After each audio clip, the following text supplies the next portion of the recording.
Flying too fast to prepare for this. Tripping in the world could be dangerous. Everybody's circling as vultures. Negative, nepotist. Everybody's waiting for the fallen man. Everybody's praying for the end of times. Everybody hoping they could be the one. I was born to run, I was born for this. Whip, whip, run me like a racehorse. Pull me like a ripcord. Break me down and build me up. I wanna be the slip, slip. Word up on your lip, lip. Letter that you rip, rip. Break me down and build me up. Whatever it takes. Cause I love the adrenaline in my veins. I'll do whatever it takes.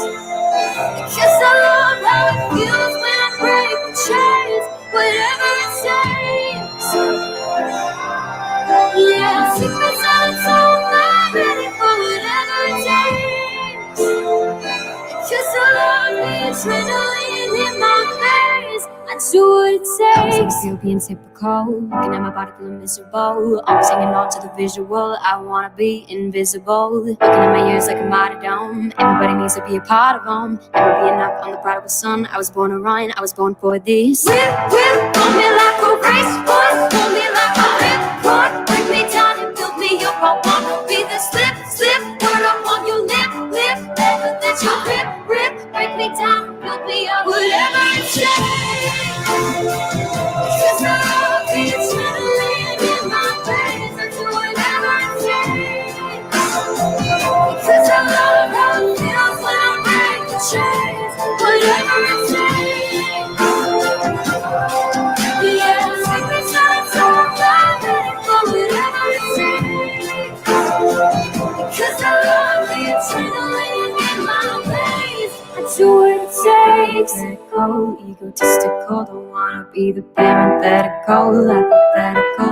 Working hard on something that I'm proud of.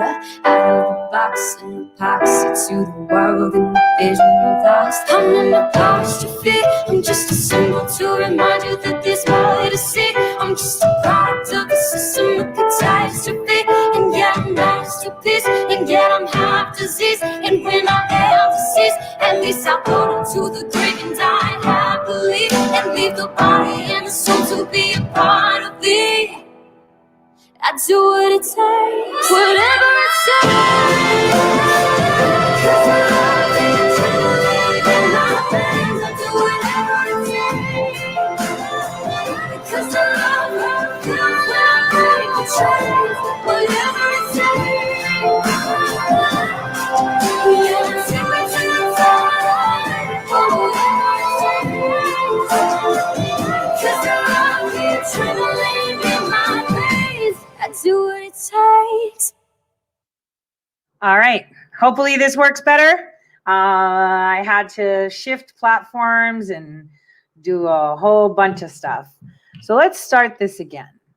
Now, the people have now made the media obsolete. I was going to start off with showing you this video that was created by the people for the people.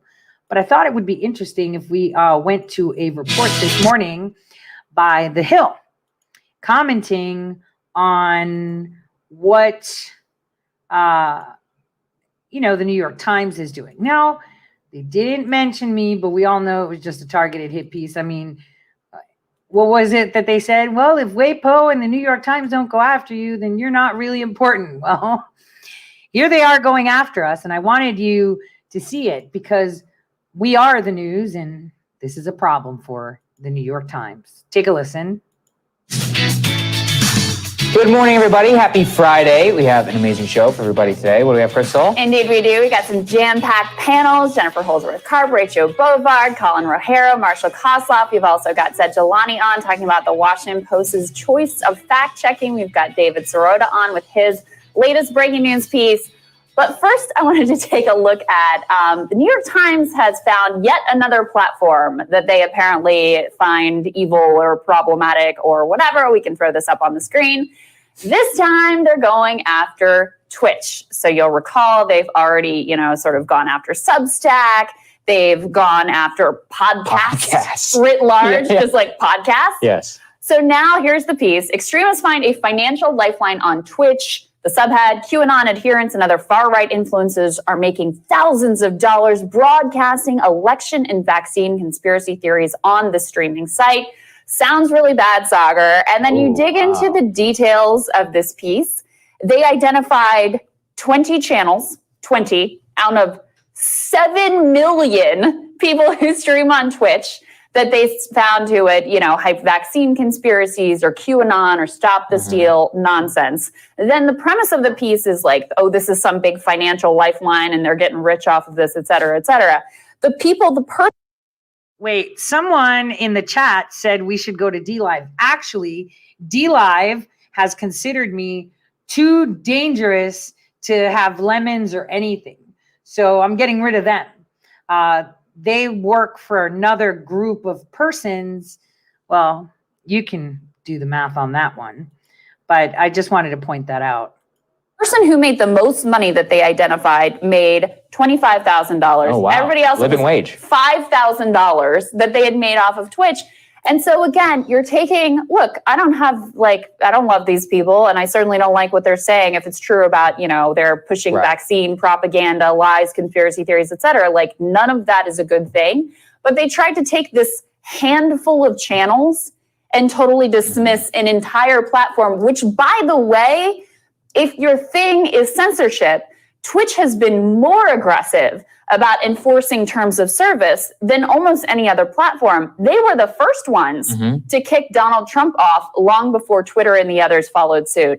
So yet another effort by the New York Times to just basically kill their competition. I mean, that's what this is really about. You can't be on Substack. You can't do a podcast. You can't be on Twitch now, apparently. And so you're stuck with just if you're in the mainstream news that they say is okay, then maybe you're all right. These people just somehow have nothing better to do. And this has Clubhouse, been I forgot about Clubhouse, that's a whole other one. It's been Clubhouse.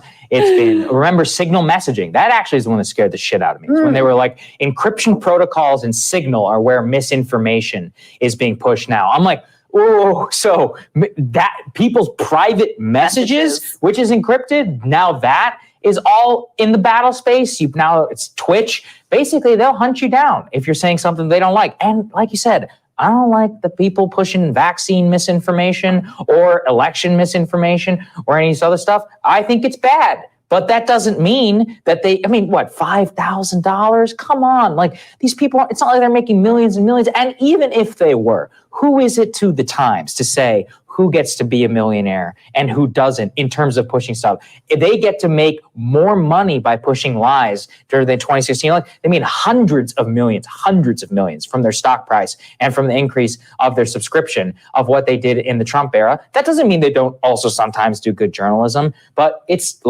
like we've said from the beginning, it's guild protectionism. They want to set the rules of the game.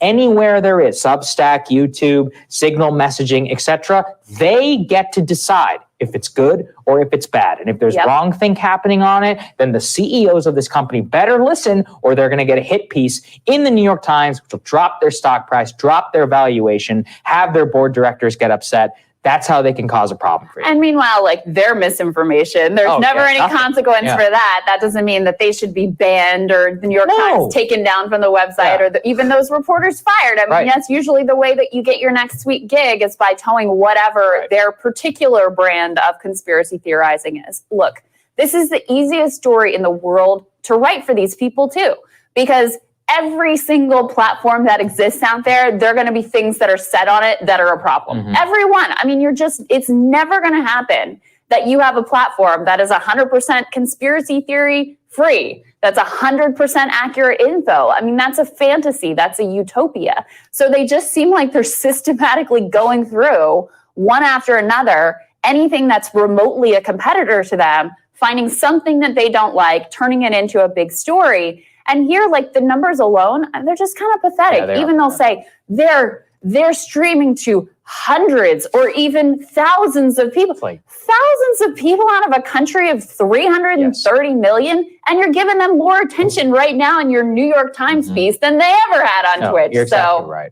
Yeah. A guy who helped put this in perspective for me his name is Ben Thompson. He writes about the tech industry. I subscribe to his newsletter, and he put it this way, which is that part of the thing about the internet is that you're onboarding all of humanity. And guess what? that includes the bad parts. Right. There are some bad parts of humanity. And by focusing on 0.01% of their user base or whatever, okay, I mean, you could be like, man, imagine an alien race and they're looking at like murderers and they're like, oh my God, these humans, they're out of control. I mean, not entirely wrong. But like, does that represent all humanity? No. That's completely insane. You should think about the same thing when it comes to platforms. When you have billions and billions of people, a certain segment of those billions are going to be bad. And all right, does that mean that you curtail the freedom or, whatever of the entire billions just to take care of these people or to brand their platform or whatever specifically based on that? Absolutely not. And that's how we have to think about these things. And there's a real consequence here, too. The CEO of YouTube in a recent interview admitted that they suppress. I mean, this is something that independent YouTubers have known, right? But their YouTube liaisons will just lie to them directly. There's no different treatment for independent news. There's no separate algorithm. Everybody's treated the same. It's truly an equal meritocratic.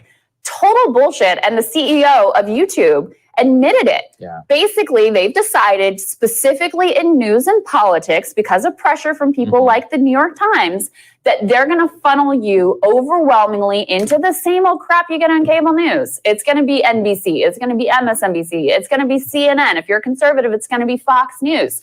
And so if you're an independent creator who's trying to get off the ground right now, very, very, very difficult. People who already have platforms, they've seen their growth drop dramatically. And look, in the post-Trump era, a lot of mainstream media's growth has dropped dramatically as well. But the switch that they've seen and when they saw it, I mean, it is very clear. And again, the YouTube CEO admitted to the fact that they're suppressing these sites. So you've just completely killed that's what YouTube is supposed to be all about. It's supposed to be independent creators. It's not supposed to be like corporate media too. Yeah. But that's literally what they've turned it into now. And again, it's partly because of pressure from pieces like No, it is directly because of people. We should understand that, which is it probably is better business to allow independent creators to thrive. But what's not good for business? For Google Corporation or Alphabet Corporation, I should say, having New York Times pieces being like, so-and-so's video gets millions of views. And people are like, what? Millions? It's like, yeah, well, actually, there's a lot. Like, there are people picking their nose on YouTube who have like 100 million views. Right. So when like people who eat pickles, that one I still don't really get. Who have like 1 billion views or whatever. Yeah, and it's actually really depressing. Like my son watches these YouTube, these like kids who are just playing around on whatever video game. He loves Roblox personally. And I'm like, oh, cool. This video got 10 million views. Right, which is like 10. We're working so hard out 10 here. 10 times harder than 10 times more than my best day ever on Rising. I guess I should become an ASMR guy. That's really That's the bottom line takeaway. Okay, all right. So what they said, is very true. They are trying to, silence everyone, their competition. And, I know Crystal and Sagar, put it out. Oh, they picked 20 channels. Out of all those 20, I'm actually top 1,200 on all of Twitch globally. So there's like a top 5,000. And even though I don't have a big following and I don't have that many subscribers, because like they said, I made 25, which is taxes included on that the whole year. So it's like, in essence, it's 10. And my operating cost just to put everything together is at least 8, 9. So I've made a total of what? A couple $1,000. So living wage, like you said, whoa. But the thing is, we're growing because truth is growing. And people that sequestered all their efforts into one thing because cash was coming in, did it for that reason. Cash was coming in. Even though DLive has completely demonetized me, I'll still broadcast there, but I don't do that all the time because I don't want to give them revenue or statistics so that they can sell or get refinanced or stuff like that, right? Not because they're not funding me. Let's just make that clear. Like Trovo, total of how many months I've had it, made me like what, $800? $800. So, and I haven't even been able to cash that out yet per se, right? And they come in coins. This is the way it is. You're not supposed to be doing things because you're making money. It's great to make money on it because you're spending so much time and effort, but they just don't want people to be able to do anything. They want, their voices heard only. So it was very, very targeted. They came just straight to me. And that's it. Like the platforms that I use just to broadcast, cost me $500 a month because I have to use somebody else's so that I can broadcast simultaneously to all these platforms, right? But it's okay. I decided to do this. I funded myself. All these years I've been doing it myself. It's great if it comes to me, but they were just salty because it's been growing grassroots. And so when they put that article out there, I was showing you what their problem was before he did his article, that it started from zero and has continuous exponential growth, which means I don't use bots. And if you guys notice, the only place where I have anybody's emails is from Twitch because you sign up and that's where I can send you guys an email message. My website doesn't collect emails.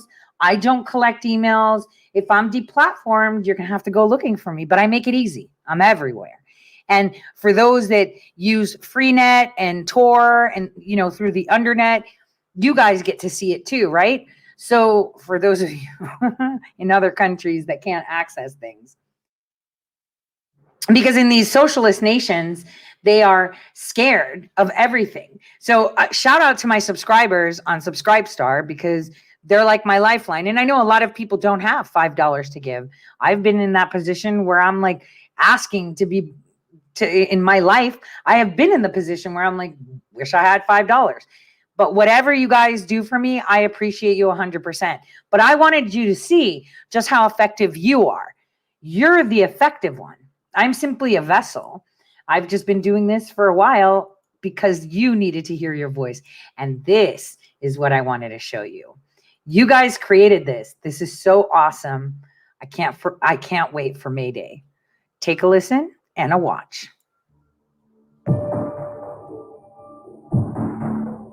Plum Island, a small island off the eastern tip of Long Island, New York, a former Coast Artillery post, is now the U.S. bastion against foreign animal diseases. One thing we want people to understand is what we do here is trying to protect the nation's livestock, which protects the food supply and our economy. We do no classified work in Plum Island. All the work that we do, we publish all of our science. Everything is very out in the open. The laboratory was built out here over 60 years ago. We wanted to make sure when we built the lab, if we're going to have any live virus, and it was not on the mainland, it cannot be spread. The laboratory was built out here on an island to keep it safe.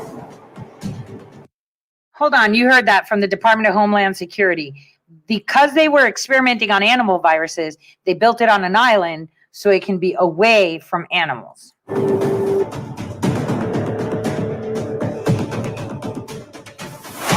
One of the biggest threats to that is a disease like foot and mouth disease that doesn't exist in this country and hasn't been here since 1929.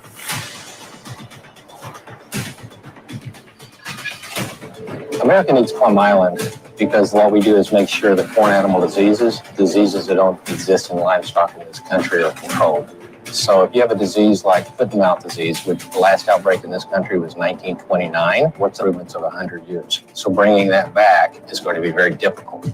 It's estimated that if we had an outbreak of foot and mouth disease in this country, the impact would be over $50 billion just in the first year. It took us $180 billion to get our markets back and to get the economy back and the food supply back. And it could be catastrophic depending on how long it took it to get under control.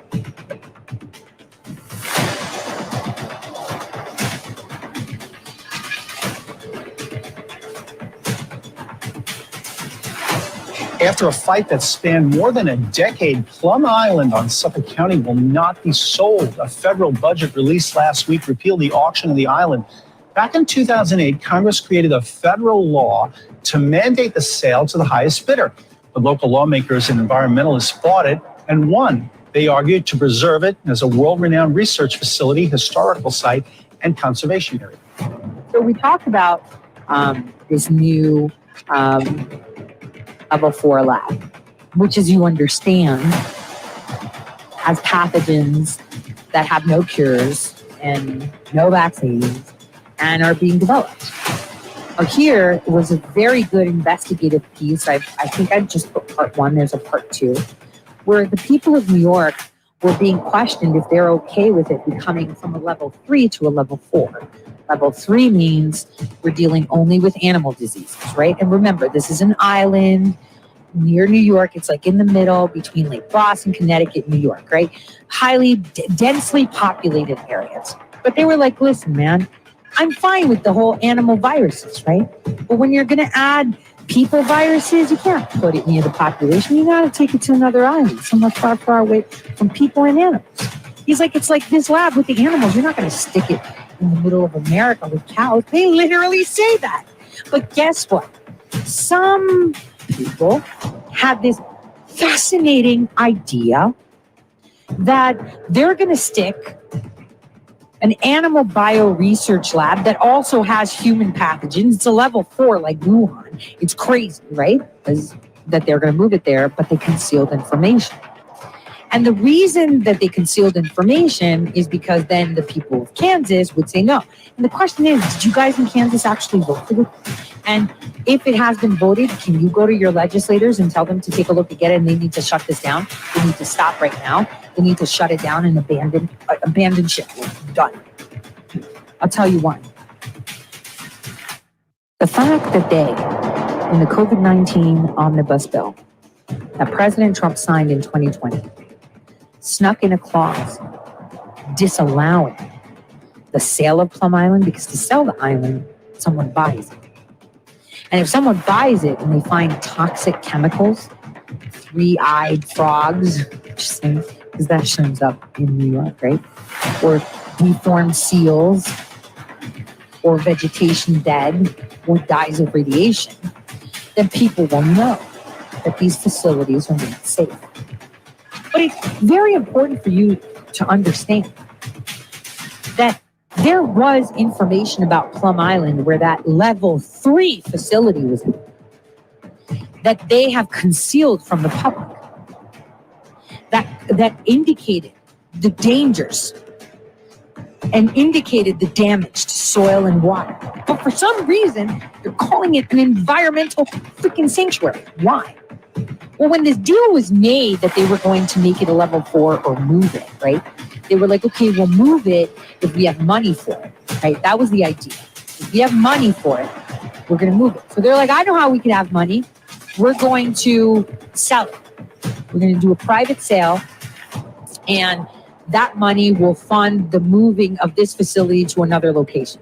Texas was one of them. Atlanta was another. Kansas was another. Which one was the other one? Was it Missouri? It wasn't Missouri. What was it? I don't remember. Oh, it was the Plum Island itself. Sorry. So it was either to stay at Plum Island in the middle of all this population with animal diseases, or take it to Atlanta where they already have a level 4 for human pathogens only, but now they wanted to make it a human and animal pathogens. We need to experiment on how we can create zoonotic transfer disease. We need to see if pigs will ever infect humans.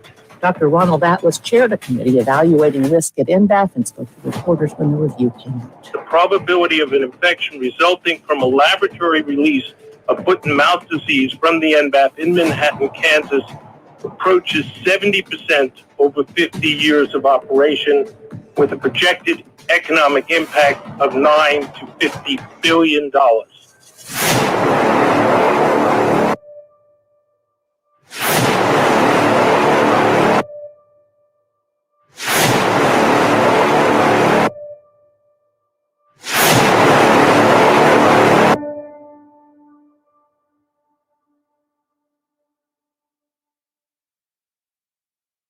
How awesome was that put together? Because we've got Kansas now freaking out.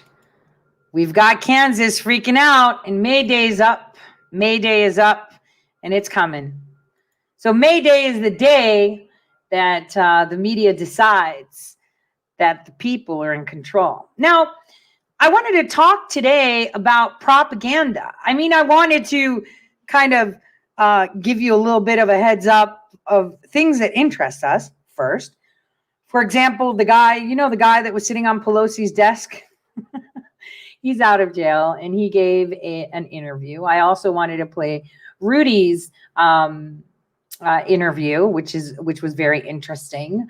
But, the guy that sat at Pelosi's desk, he had a lot to say. And I think it's important that we listen to what his experience was like. Well, and that we listen to what he was able to say, right? Because, you know, he's still under that, how do we state it? Scope. Here we go. He gave his interview, and we're going to watch this now and listen. Here we go. Pictures from that situation on Capitol Hill on January 6th. That is Richard Barnett with his feet up on Nancy Pelosi's desk. Now, looks like he might have been having a good time at that time, but ever since, he's been in a lot of trouble. He was identified through facial recognition technology, and lots of folks knew who he was. He turned himself in to authorities on January 8th, and he was just released, I believe, yesterday. He has now secured pretrial release, but he's facing a slew of charges. Here are some of them. Everything from obstruction of an official proceeding, disorderly and disruptive conduct. It goes on and on and on. Next slide. You can see this. This is a federal case, and he's facing time in prison, potentially. But Richard Barnett joins us right now. Mr. Barnett, welcome to Newsmax, along with your lawyers, Joseph McBride and Stephen Metcalf. Welcome to you all. And first to you, Mr. Barnett, you've been in prison jail for almost 4 months. How does it feel to be out? Oh, it's fantastic. I've got to tell you, I'm reunited with my wife. I'm anxious to get home and see my daughter and my pets. And it was a tough road to hoe, but I made it through, and I'm really excited to be out. Can I get your thoughts on, you've been in custody almost 4 months. There's no evidence of you specifically hurting anybody or breaking anything. There are suspected murderers who have secured bail before sooner than 4 months. And you've been in custody all this time. Correct. My thoughts. First off, thank you for having me on. Bet. It's out there. I threw a hissy fit at one of my court hearings. You know, it was tough. I'm watching these other people go out. Not only did I not get violent, I did what I could to help officers at certain points. And, it's good to be out now. I don't have a lot to say about it. That will be dealt with. I haven't been to trial yet, but yeah, I felt like it was unfair. Do you have any regrets? Right, that's not something that we're going to get into right now as far as regrets, especially with Richard's state of mind. No regrets. You're not going to say anything at this point about that. I understand you got a legal case. Anything you say can and will be used against you. I have that. So I'll ask your lawyer then, and we'll go back to the picture. Some people noticed an instrument, a device of some kind on Mr. Barnett's belt. Some say it's a stun gun. I hear others say it's a cane. What was it, and what was Mr. Barnett's intention with that? So, Greg, once again, good to be on. As discussed in our papers at length, the device was a multi-use tool, a walking stick, stun gun / flashlight. It had three purposes. Mr. Barnett brought it to use primarily as a walking stick. There was a concern, admittedly, about Antifa protesters and possible violent acts. He did not see any of those things upon his arrival the day before at the Capitol. And because of that, and because he just needed a walking stick for the next day, he went to the January 6th event with the stun gun portion of the device disabled. We stand by that comment. We have, stood by that since the beginning. We will stand by that through the end. The evidence will support our statement, and we hope to bring that out at trial. Now, Mr. Barnett, I saw a picture of you holding up a letter that I think was addressed to Nancy Pelosi. You spoke about that letter on January 6th. A camera tracked you down, and here's what you had to say. How'd you get it? I didn't steal it. I bled on it because they were macing me and I couldn't see. And so I figured, well, I'm in her office. I got blood in her office. I'll put a quarter on her desk, even though she ain't worth it.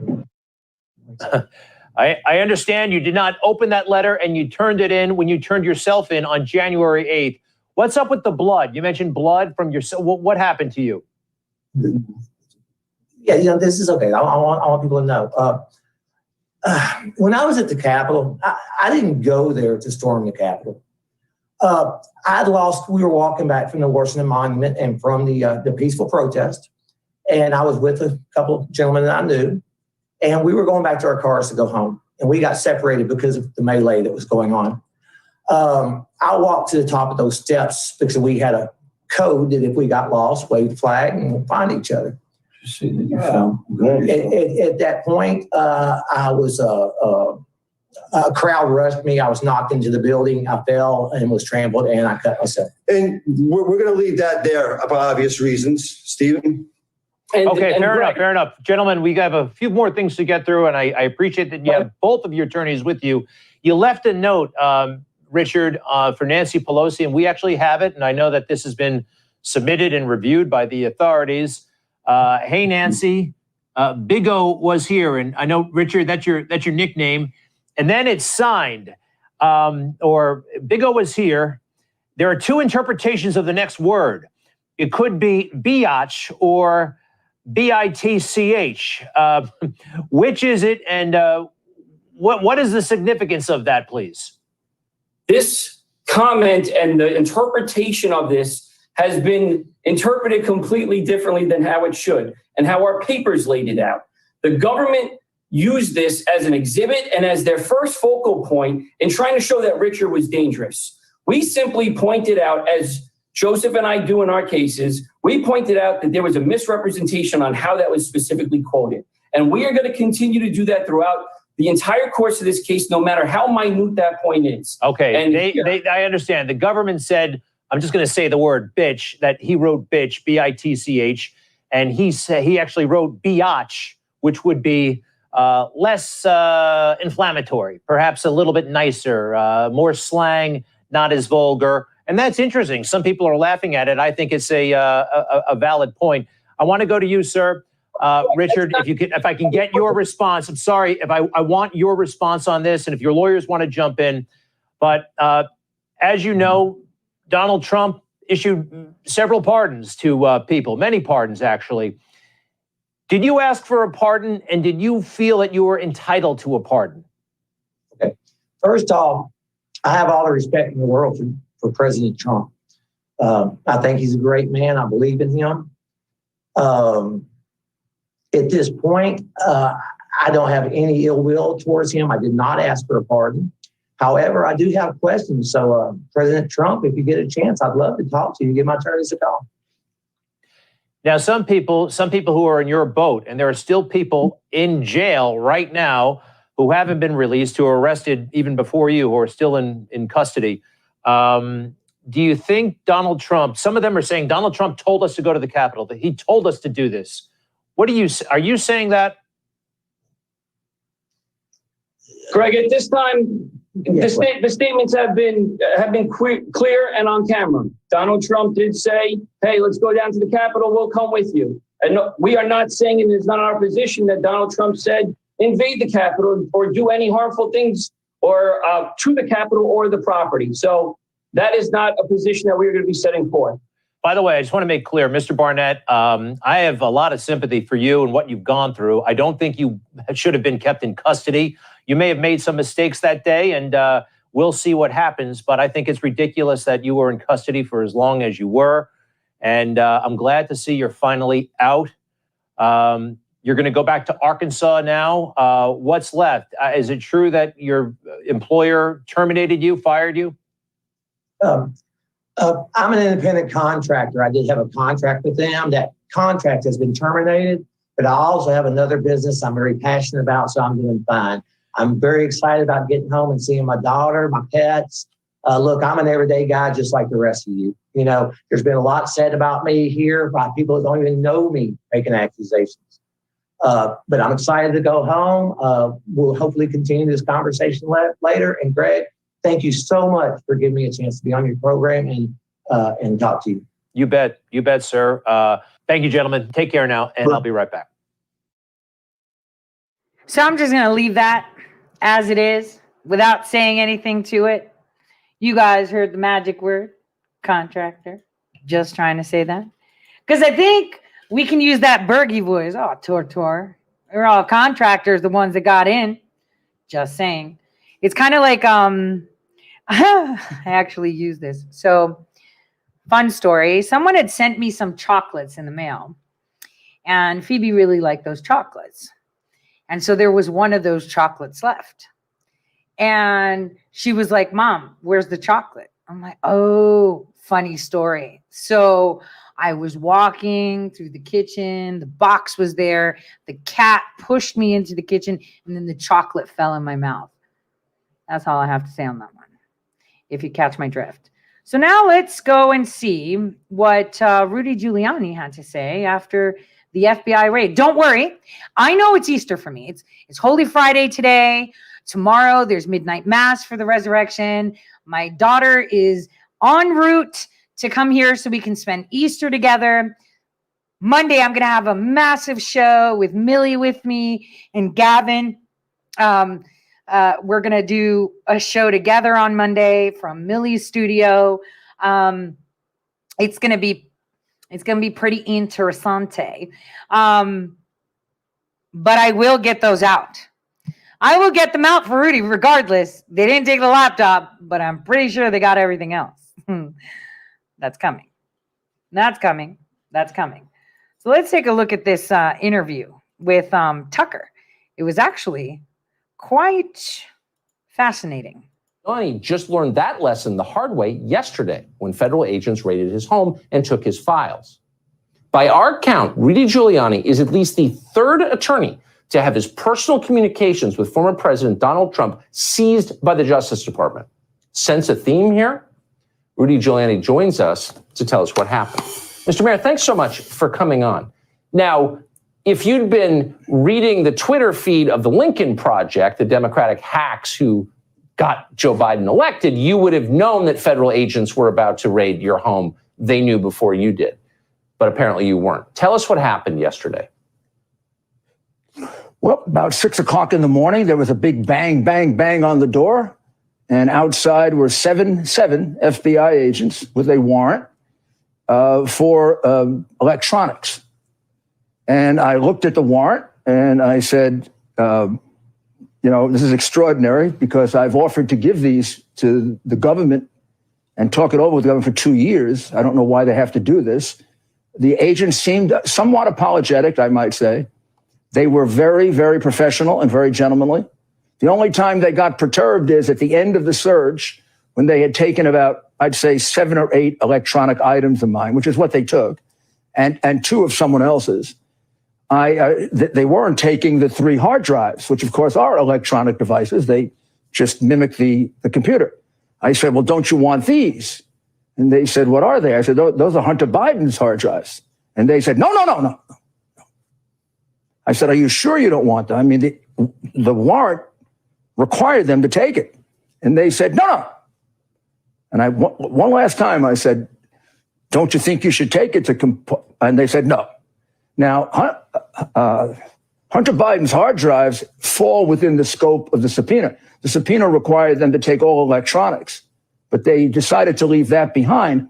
And they also were completely content to rely on my word that these were Hunter Biden's hard drives. I mean, they could have been Donald Trump's. They could have been Vladimir Putin's. They could have been anybody's. But they relied on me, the man who had to be raided in the morning, because I'm going to destroy the evidence. I've known about this for 2 years, Tucker. I could have destroyed the evidence a year. I didn't destroy the evidence because the evidence is exculpatory. It proves that the president and I and all of us are innocent. They're the ones who are committing. It's like projection. They're committing the crimes. Yeah, go ahead. Well, may I just interject to say it's, I think, literally projection. So from what we have read in the press, the Department of Justice wants to know whether you violated FARA, the Foreign Agents Registration Act, in representing foreign nationals, Ukrainians, for pay. You didn't register. They're saying that may have been a crime. We know for a fact that Hunter Biden did that. He didn't register under FARA. He represented Ukrainians. He probably made a lot more than you did. He also represented Chinese nationals, lobbying his dad. And he has not been charged with a FARA violation. Am I missing something here? Yeah, you're missing, equal administration of justice, which is what we don't have anymore. The reality is the hard drive contains somewhere between a dozen or more violations of FARA that are spelled out completely, failure to register. The fact is it also spells out, as we now know, a clear violation of the Gun Act. The application is a straight out fraud. He says, I'm not an addict. We have a picture of him 5 days before smoking a crack pipe behind the wheel of a car and then saying under oath that he's not an addict. And it's the left that gets all perturbed about people who are mentally unstable having guns. Well, he was unstable. He's been, unfortunately and tragically, I feel sorry for that part of Hunter Biden. I think his father exploited him. But the reality is he's still a danger to the public if he's driving an automobile or holding a gun. But they don't care about that. No, they come and send it to my apartment when I'm willing to talk to them civilly myself. And second, I can tell you, I never, ever represented a foreign national. In fact, I have in my contracts a refusal to do it because from the time I got out of being mayor, I didn't want to lobby. Never did it to Bush, never did it to Obama, never did it with Trump. And I can prove it. Just give me an opportunity. But they won't. Instead, they had a breakdown. I wouldn't say breakdown, but smash on my doors in a frightening way. Lucky I don't get frightened very easily. I handled them very professionally, and they handled me very professionally. I want to make that point. Also, Hunter, I am a lawyer who has prosecuted a lot more serious cases that have been prosecuted in the U.S. Attorney's Office since I left. And the reality is that that warrant is completely illegal. The only way you can get a search warrant is if you can show that there's some evidence that the person is going to destroy the evidence or is going to run away with the evidence. Well, I've had it for 2 years and I haven't destroyed it. And they also got it from the iCloud. So there was no justification for that warrant. It is an illegal, unconstitutional warrant, one of many that this Department of Injustice tragically has done. And it breaks my heart because I belong to the Justice Department. And I think I had a record that's a hell of a lot better than theirs.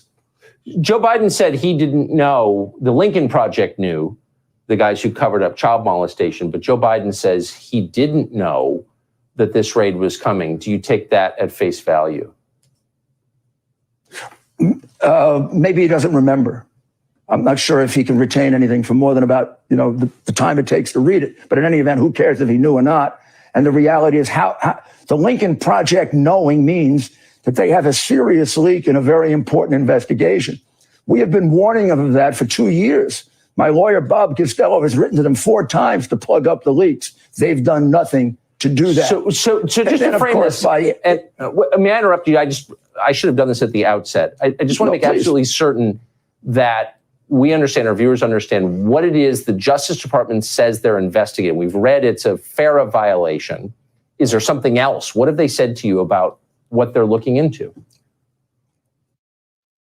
So I just wanted to refresh everyone's memory. One of the leaders of the Lincoln Project used to work for a company that I managed to get myself into to work. And I just wanted to remind everyone that because I worked there for almost a year before leaving to garner information while that person was working at Edelman. They haven't said anything. They won't explain to me what they're looking into for 2 years. We've called them 5, 6 occasions, said, tell us what you're investigating. We'll come in and address it. No, just come in and talk to us. Tell us about your whole life, because that's ridiculous. And so I have to go as a lawyer on the search warrant. The search warrant is purportedly based on one single failure to file for representing a Ukrainian national or official that I never represented. I've never represented a Ukrainian national or official before the United States government. I've declined it several times. I've had contracts in countries like Ukraine. In the contract is a clause that says I will not engage in lobbying or foreign representation. I don't do it because I felt it would be too compromising. Here I am in the middle of representing the president of the United States on a charge that I believe he was innocent of. I had great passion about that. If you're a lawyer and you're representing an innocent man, there's no greater burden you can have. And my sole concentration, and I am so offended by the things they've said about me, my sole concentration from the beginning here, Tucker, was to find evidence that would prove what I knew, that he was innocent of Russian collusion and that he was innocent of doing anything improper. He did exactly what a president should do with the president of Ukraine. I'm just going to say this again. I infiltrated Edelman in 2013. It was almost as if I knew. Asked him to investigate a vice president who violated our laws over and over again. 30 years of the Biden crime family violating our laws. That is what is on the hard drive that they have censored. And that's why they want to put me in jail. One of the great ironies is the Democratic Party is hysterical on the subject of Russia, in part because they've taken so much money from Ukraine, which of course fears Russia and has for an awful long time. They're being paid to hate Russia. But let me just ask you, so now they've taken your phone, they've got all your texts, they've got all your digital communications. So unless you've been in mass 12 hours a day for the last 5 years, like, is there anybody who could, no, it's a sincere question. Is there anybody who, if the Justice Department was out for you and they've got every text you've ever sent and every email, that they couldn't find something to charge you with? Do you think this is going to remain a FARA investigation, or could it get much bigger quickly? Well, I think it should get much bigger. I think they should be investigated for blatantly violating my constitutional rights, the president's constitutional rights, in the middle of the impeachment defense. They invaded, without telling me, my iCloud. They took documents that are privileged, and then they unilaterally decided yes, they did. what they could read and not read. So the prosecutors, the Justice Department, spied on me. And that is, if that is not taken seriously, if that doesn't result in their being sanctioned, the case being dismissed, and it's stopping, this is no longer a free. We might as well be in, East Berlin before the wall fell. This is tactics only known in a dictatorship, where you seize a lawyer's records right in the middle of his representation of his client. You should be prosecuted and disbarred for that. You shouldn't be prosecuting somebody else. I agree with that. They're I agree with that uncritically. They're a disgrace to a great department. They're a disgrace to a great department that I served honorably and well. It's shocking. I hope you'll come back. I have a feeling we're going to be hearing a lot about this story. Former Mayor Rudy Giuliani. Yeah, he's going to be back. It's going to be real good. And we're the news now. So I am going to be so busy next week. My daughter's leaving on Wednesday. So I'll be trying really, really hard. I'm going to lean on my counterpart for support on this, to get these pieces out, to vindicate, because no one's done it. And so we're going to put it out. It's going to be so awesome. But they took the bait. Like many of you realized, they took the bait. Now, I just wanted to share with you. I wanted to tell all of you on YouTube, I have to turn off the YouTube channel. Well, I can fight it, so who cares? Whatever. They can't give me a copy. No, I don't know. Let me give us an intermission quickly. And everyone wants to listen to Tom McDonald. So let's pick the right one to view. I think that's going to be the better song right now, because we need it. Because we are indeed living in a clown world. This is a clown show, and it's kind of sad, isn't it, that we're in this like this? It's just so sad. It is. It's very sad. So let's take a quick break. You worry about leaving a better planet for our kids. How about leaving better kids for our planet? Entire generation offended and everything. Getting mad that a human thinks all lives matter. We don't need black or white or left or right. All we need is common sense. We need balance. We're all in the same boat. Why you trying to make holes? If they sink, we sink. This is madness. I'm offended that you're offended by me taking offense. You can't build a wall. Why does your house have a fence? I believe in two genders. I'm not mad at the rest. I'm just confused when a dude has a beard and some breasts. We won't always agree. Nope. I don't hate all police. Nope. I don't think that the system's racist. I just think the system hates people. I think fighting violence with more violence is what they want. Viruses and riots, people dying, we won't stay home. Black lives matter, all lives matter. What's all this division for? It's modern segregation. This is setting up a civil war. Burn the circus down, cause the world is full of clowns. They're all stupid and around, painted smiles on their mouths. I don't hang with clothes, homie, I can't be around you. Anyone who knows me knows my feet don't fit in clown shoes. When I was a child, the only races that we hated were the ones that we ran and didn't win. And we stopped playing with each other, started hating on each other, started noticing the color of our skin. Christians and atheists, immigrants, patriots, we love the country, but we are not saving it. Wages don't raise to the rate of inflation, and half of the country hates all of the nation. It's funny that we think the world owes us something. All the phones got smart, but the people so dumb. We care more about the likes and a selfie than our moms, and the only time we ever speak the truth when we're drunk. We won't always agree. Nope, I don't hate all police. Nope, your thoughts and opinions ain't facts, and they are not defining my reality. Nope, I think picking sides divides. It's probably what has got us here. United States is great regardless. That's what we've forgotten here. Black lives matter, all lives matter. What's all this division for? It's modern segregation. This is setting up a civil war. Burn the circus down, cause the world is full of clowns. They're all stupid and they're proud, painted smiles on their mouths. I don't hang with clothes, homie, I can't be around you. Anyone who knows me knows my feet don't fit in clown shoes. They tell you be yourself and then they judge you on the internet till everybody hates you for it. If Jesus was alive, I swear to God they all would cancel it. Cause lately being negative's the real new normal. Yeah, if you're thick, you're fat, you're rich, you're bad, you're poor, you're black, you're white, you're whack. They lie, it's facts. My generation needs a bunch of free condoms, cause common sense ain't that common. This is what they want. This is how they planned it. This is to control everyone on the planet. And we put each other in caskets, protest and panic, and they take advantage to manage the damage. We won't always agree. Nope, freedom doesn't come free. No, there was people fighting, dying overseas so that you can have freedom and be. Oh, I think the elites are real, but they ain't drinking babies' blood. They're creating chaos so they have something to save you from. Black lives matter, all lives matter. What's all this division for? It's modern segregation. This is setting up a civil war.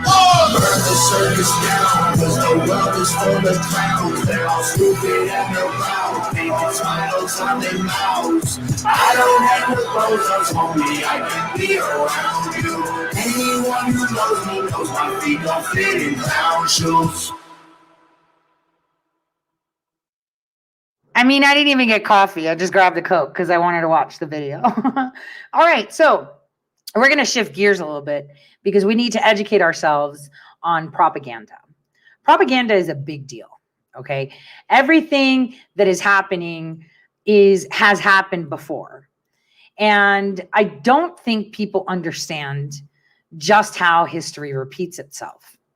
See, when President Trump was coming up and running for office, and when he was going to state it in 2015, I was concerned because of the people that were flocking to him. I had seen the same type of maneuvers in history. And it seems, a lot of us want to vilify Nixon. But it's all about the people around you. And that's how they tackled him. Not a lot of people know the story of Nixon, but I thought it was important today to revisit that for a little bit, just so that you can realize that what the Democrats wanted to do was create another Watergate. That is exactly what they wanted to do. So I want this audio clip kind of talks about things that happened leading up to Nixon's resignation. And I want you to, try to see the similarities and patterns in what they say in what is happening now, because I found an exceptional audio clip of Noam Chomsky talking about that. you're going to see how history repeats itself because they were so successful then. They had the same maneuvers and even some of the same players. Take a listen. Intrigue, grievously bad judgment, and tidal waves of booze. Oh, and of course there was Watergate, which ended in the resignation of a president, which probably remains the single most famous political scandal in American history. In its wake, it became clear to Richard Nixon that his removal was inevitable and that he would have to do the unthinkable, resign his office. Today, we're going to take a look at everything that happened in the days leading up to Nixon's resignation. But before we get started, be sure to subscribe to the Weird History channel and let us know in the comments below what other U.S. presidential topics you would like to hear more about.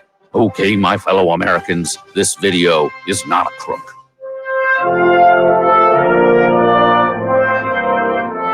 Having previously served as the United States' 36th vice president, Richard Nixon was voted into the highest office in the land in 1969.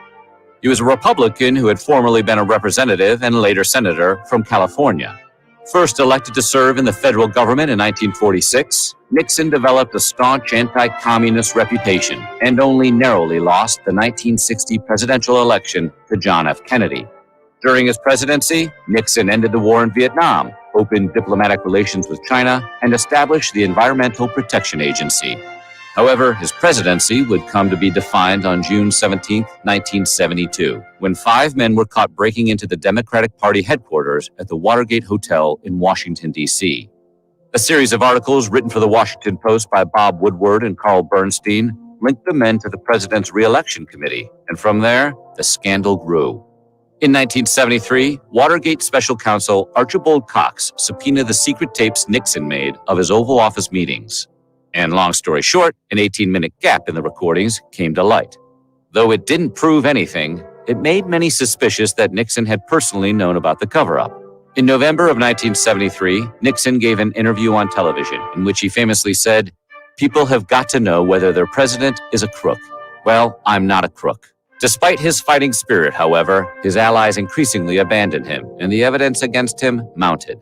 Nixon was soon informed that the Senate, with a Democrat majority, had enough bipartisan support to achieve the necessary 2/3 majority vote to impeach. The writing was on the wall. He would have to resign, and he wasn't happy about it.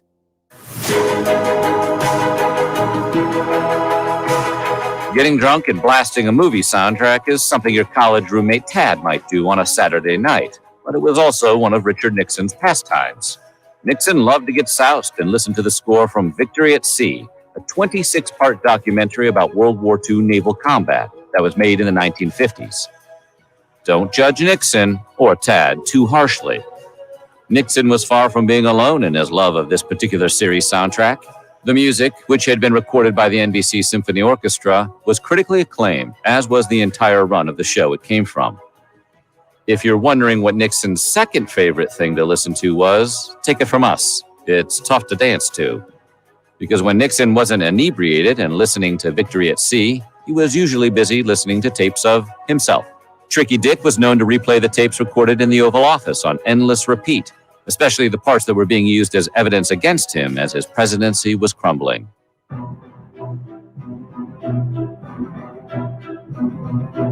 The 25th Amendment to the Constitution of the United States provides that, in case of the removal of the president from office or of his death or resignation, the vice president shall become president if the president is unable to discharge the powers and duties of his office. This amendment would automatically kick in if Nixon resigned, but some didn't want to wait for impeachment or resignation to unfold procedurally. Some claimed it was too dangerous to stand around waiting for Nixon to voluntarily resign, recklessly endanger the security of the United States, or be removed from office. Rumors about using the 25th Amendment to replace Nixon with Vice President Gerald Ford on the grounds that he was no longer fit for office began to circulate. The President of the United States is the Commander-in-Chief of the U.S. military, which led some to imagine fanciful scenarios about him calling upon the nation's forces to maintain his position. Colorful rumors included a sympathetic U.S. Air Force, the Army's 82nd Airborne, or even the Marines staging a coup to keep the president in power. The Soviets, the great Cold War foe of the United States, were even cast in these imagined plots as a nefarious force maneuvering both politically and militarily to keep Nixon in the White House, for some reason. These fever dreams were ignored by most, and rather than calling up the military, Nixon hid out in his office at the Executive Building across the street from the White House, or in the Oval Office, drinking and brooding over where it all went wrong.